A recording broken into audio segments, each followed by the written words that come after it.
Welcome back to Business. My name is Simba Elijah Charles Kiage. You can catch this conversation online, Metropole TV Kenya on YouTube, on Facebook Live, Metropole TV, on Twitter, hashtag Business at Metropole TV Kenya. I am a Charles Kiage. Let's therefore get talking about what it is that we have on our sector trends today. We're talking e-commerce. Now, if you talk to some of the experts around this region, they'll tell you that Africa is not performing well, especially Kenya.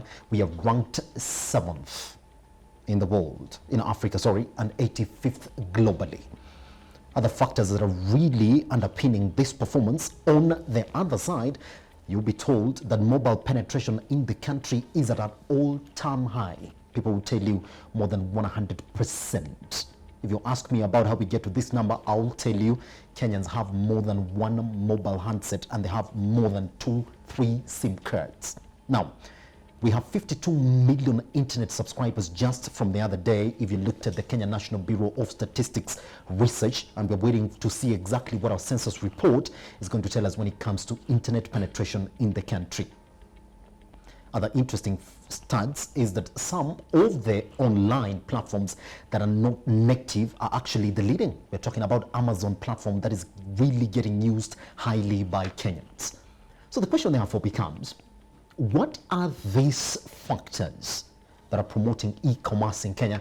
And if you look at exactly where we are right now, what can we do therefore to foster e-commerce trade even better?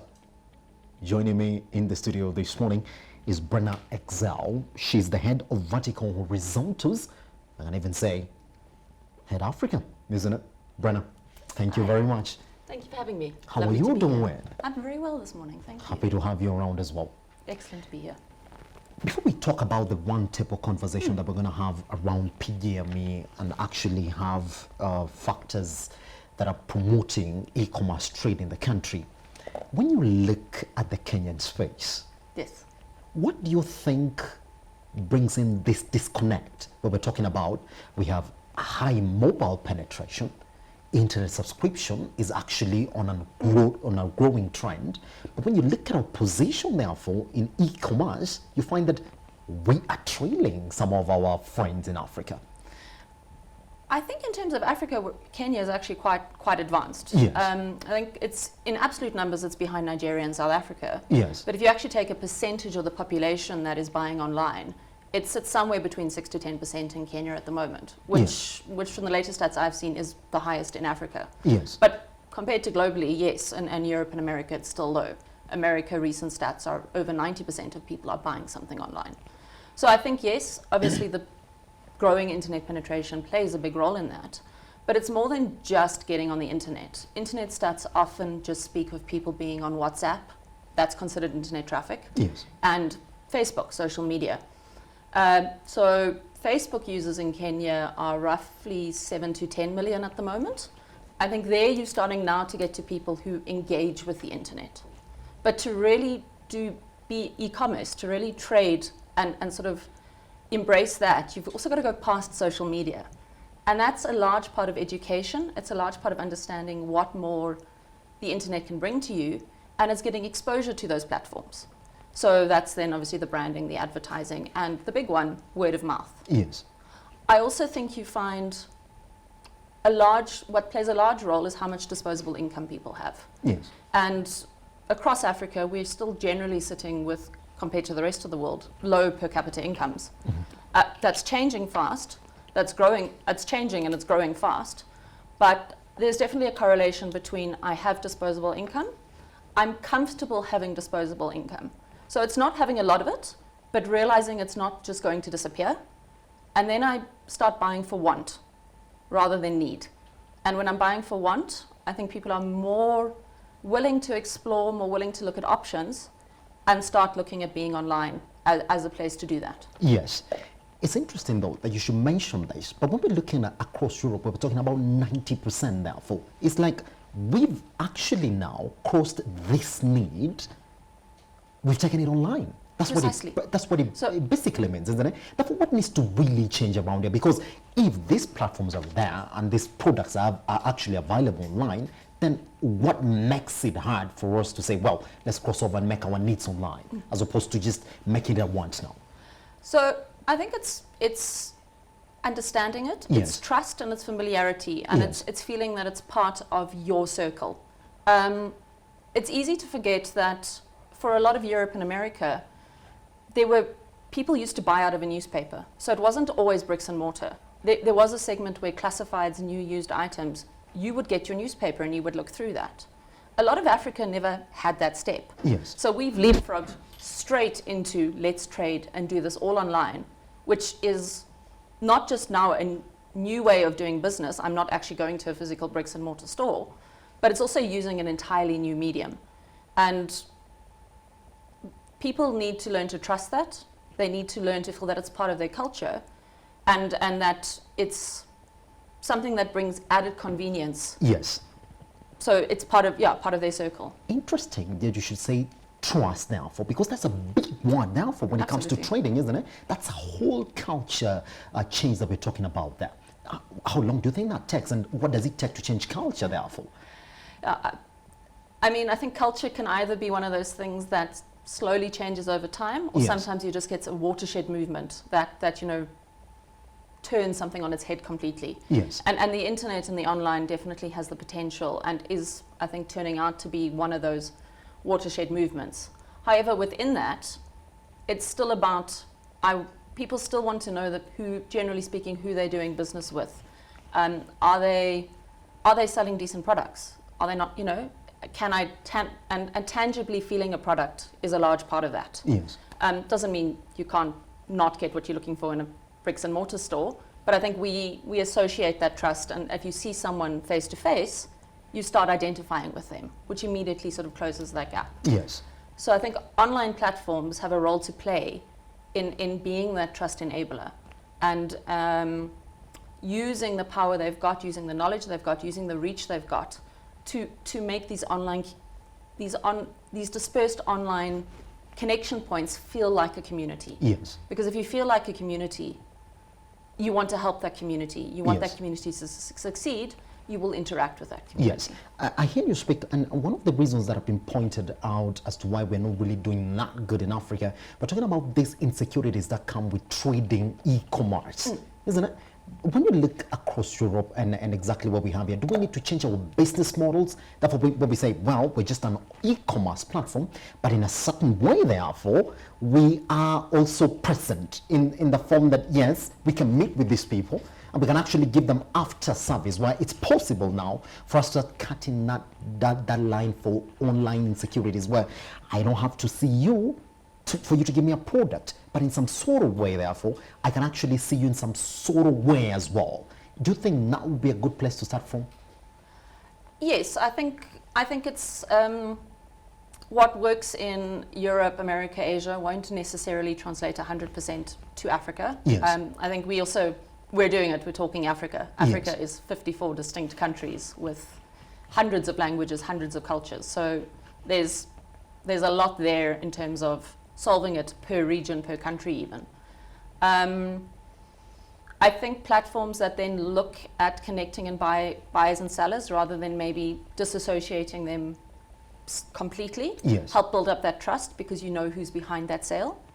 I think, yes, there's room for partnering it with spaces where people can go to meet and see a good, though they found it online. Mm-hmm. And even if it's just a case of people start browsing more online, comparing prices more online, looking at options online, that building that behavior is a step towards then trusting, oh, okay, I've seen these items online, I've gone to looking at them in person, it's what I was expecting. Yes. The more that happens, the more people will be willing to actually then say, let me just complete this transaction online. Isn't it? Because and it's I'm fully pretty e-commerce. much going to expect whatever it is that I've seen online, Yeah. isn't it? Therefore, another issue that we're really seeing in Kenya is that we do have physical retail chains. I mean, our business models around e-commerce, around commerce, is that, well, people associate themselves with big retail chains and then actually walk into and actually shop and go out. But now we've seen a trend where now these big retail chains are actually now saying, well, I think we can have the same shop online, where we can actually, somebody can shop and deliver. Do you think therefore that Now, on this other side, we have these big retail chains that have pretty much everything that I need. But over this other side as well, they are also available online. Do you think that we should start charting a way where we should be phasing out these retail chains first from the physical aspect and then taking online for us to chart a way, therefore, to improve our e-commerce?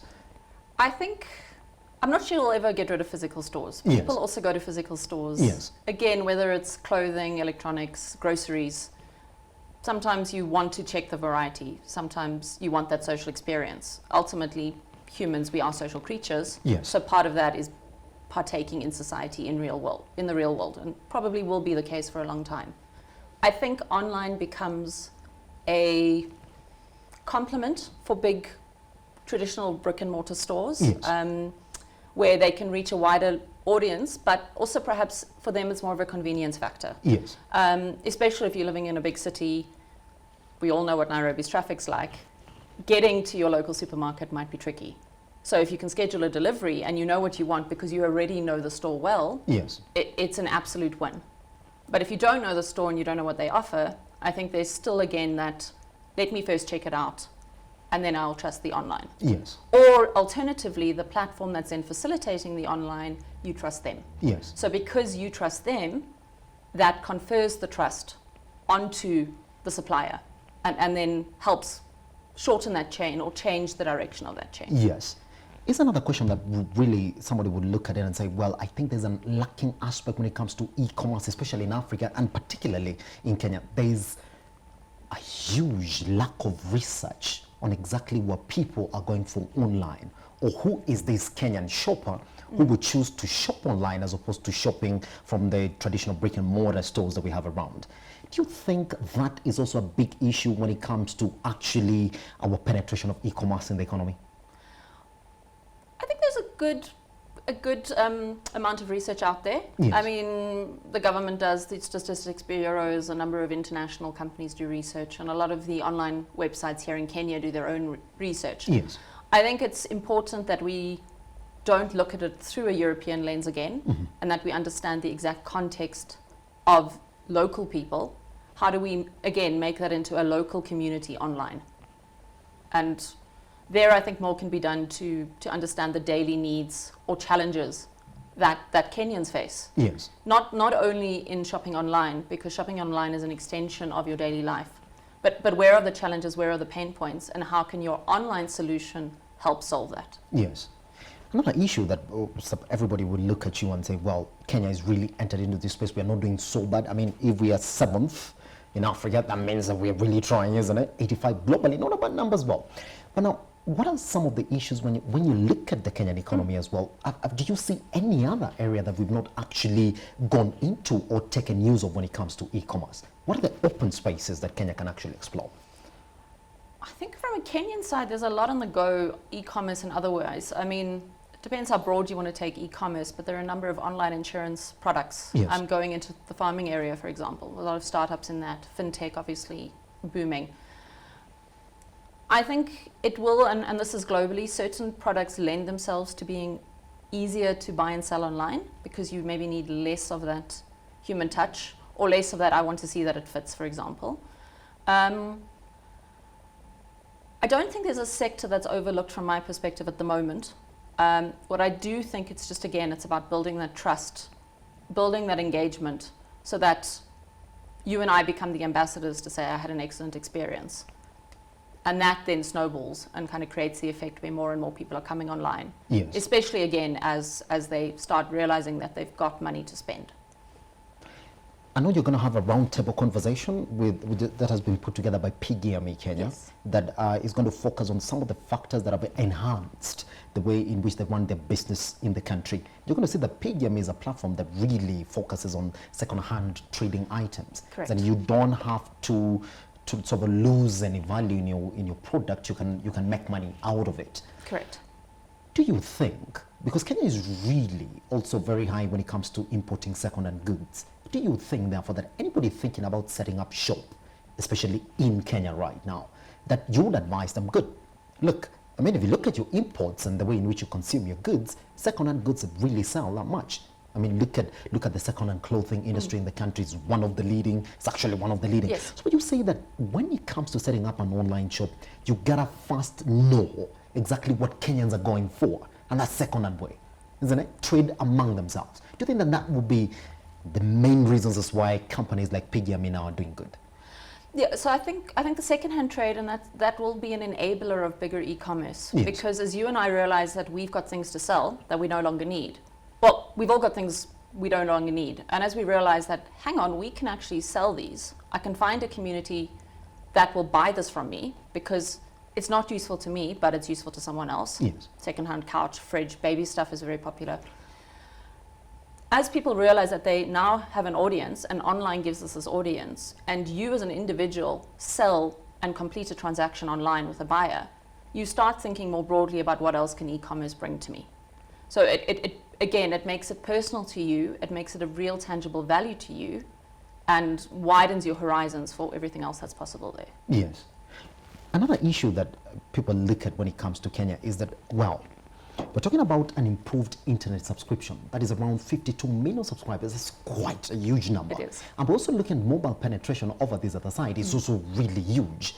Do you think that we need to come up, because now we're talking about people having mobile phones and internet, but then it's the old way. You gotta go to an online shop, look at the pictures, browse them, and then after that you can actually pick whatever it is that you want. Do we need to come up with different ways of advertising now to these 52 million people that we have online, and this more than 100% subscribers that we have on mobile phones, so they can actually see the importance of this e-commerce trade? Because that is also looks like another huge space, therefore, that we're just approaching from the old sort of model way of e-commerce. Absolutely, and I think people consume information where it's convenient. Yes. So it's not necessarily, you're very right, it's not necessarily about the platform, it's about the distribution. Yes. And the more you can distribute the content that your users are providing you, your sellers are providing you, to a variety of platforms, the better you're going to serve those users. So they'll come back to you.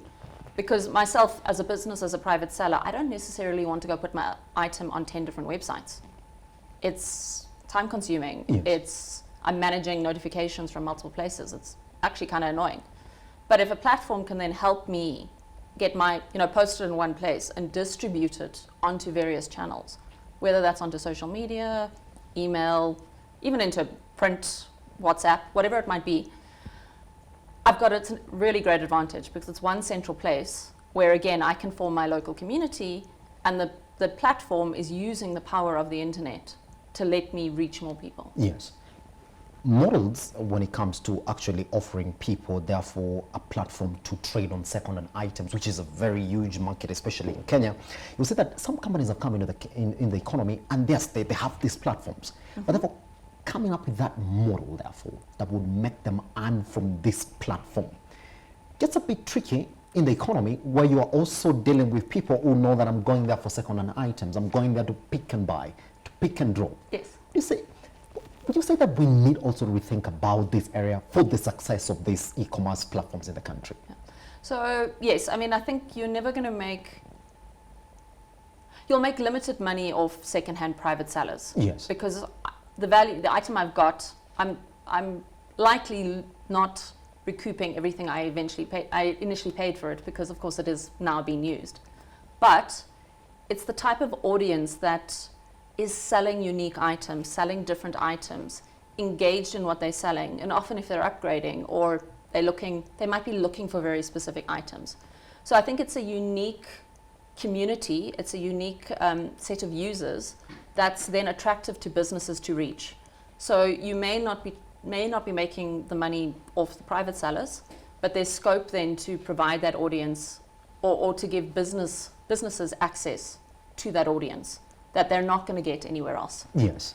And that coming from the background that we've had companies that actually come within the economy, and they have this platform that looks really good, guys are buying and selling, but at the end of the day you find that this company is actually exiting the Kenyan space, because when it comes to coming up with a model that's going to make them sell, isn't it? Then that becomes problematic, isn't it? And yes. I think in a second-hand market, scale is very, very important. Yes. You need to be top of mind, and you need to be reaching a large percentage of the population to really kind of get the economies of scale working there. Yes.